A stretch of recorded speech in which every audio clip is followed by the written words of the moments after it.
This is our love story.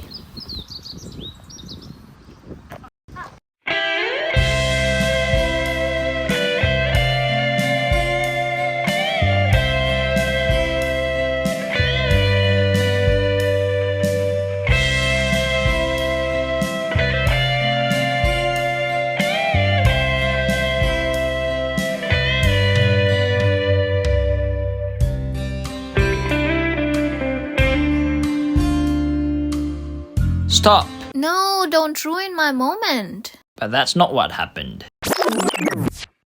Like many international couples, we met through an app. Boring. Hi.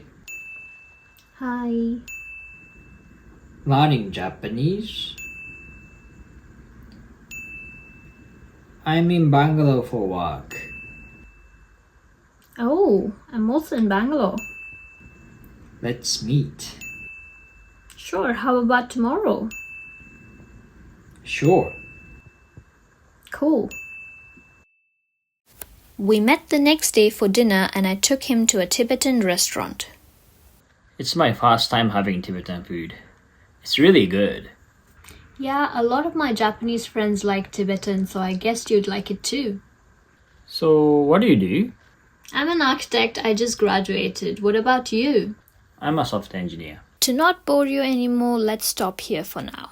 Haru had a lot of questions about India, its culture and its people. He also fell in love with Tibetan food that day. Little did we know meeting someone for a casual chat about language would change everything. We met many times after that and got to know not just about India but about each other.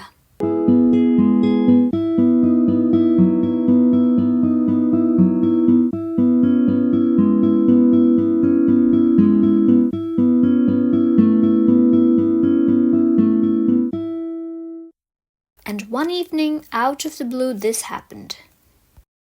好きです。付き合ってください。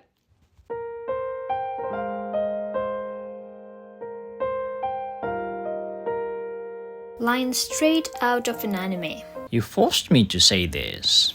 Whatever, he confessed his feelings for me. It was awkward, but I said yes. We were officially a couple, though we knew this was just the beginning of a much bigger journey. It wasn't always easy. There were arguments and moments where I questioned if this could work. No, it's really not working between us. Just leave me alone. Let's break up. No, let's break up. But we came through. Maybe we can try one more time. Yeah, looking back, I'm so grateful we got back. Then it was time to say our goodbyes. Haru had to return to Japan. Although my time in India was short, I made a lot of great memories. Everything was so exciting, people were kind and food was amazing. It was a life-changing experience. India became my favorite country and leaving was hard in so many ways. The hardest part wasn't just saying goodbye to India, it was parting ways with Tara. And then began our long-distance relationship. Lots of Zoom calls and phone calls. While Haru was still in India, he and one of my other Japanese friends helped me through my job application. And I received interview calls from companies in Japan. Of all the companies I applied in Japan, 3 of them want to interview me. Oh, that's wonderful. Congrats. Yeah, I'm so excited. Thank you. Let's prepare for the interview together. Yeah, please help me prepare. Haru was my biggest supporter. He sat with me, helped me prepare and cheered me on every step of the way. I received an offer in December 2019 and it was a very happy moment for me. It's still one of my biggest achievements. My visa took a while, but in the first week of March 2020, I arrived in Tokyo. Little did we know the world was about to change. A week later, India closed its borders due to COVID-19. If I'd waited even a few more days, I might have never made it. After I landed, for months I couldn't believe I was actually in Japan. It felt like stepping into a dream, or maybe a scene from anime. I still remember her face when she came to Tokyo. She looked like Sita being kidnapped by Ravana, totally lost and wondering. I think I was more like Chandramukhi.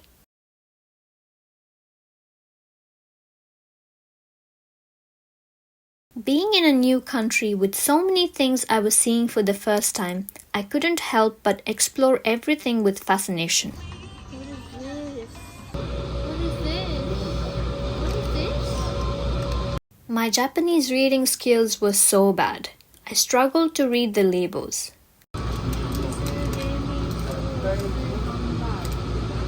Maybe it's still bad. It's not as good as my speaking skills.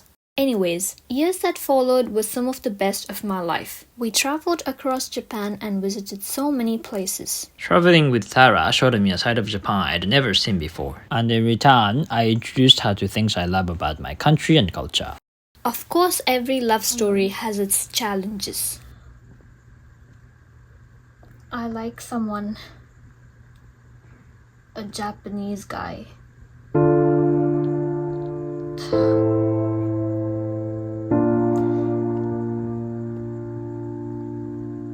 Convincing my family wasn't easy. A Japanese guy?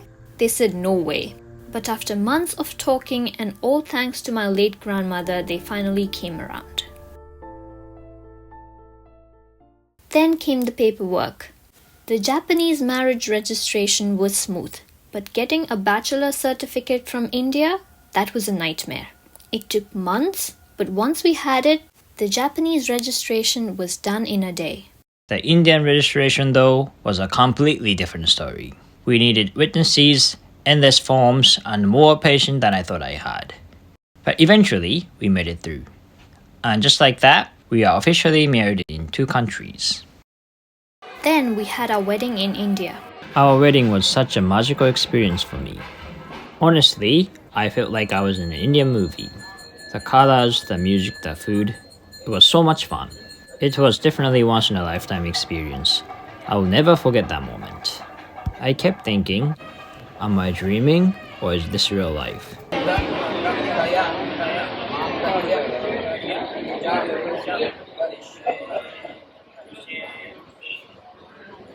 After the wedding, we lived in India for most of the 2024, visiting so many places within and outside India. Then we returned to Japan, started our YouTube channel and began documenting our journey. This is our journey so far. If you like this video, please share. And don't forget to subscribe our channel to be a part of our journey ahead. Because this is just the beginning.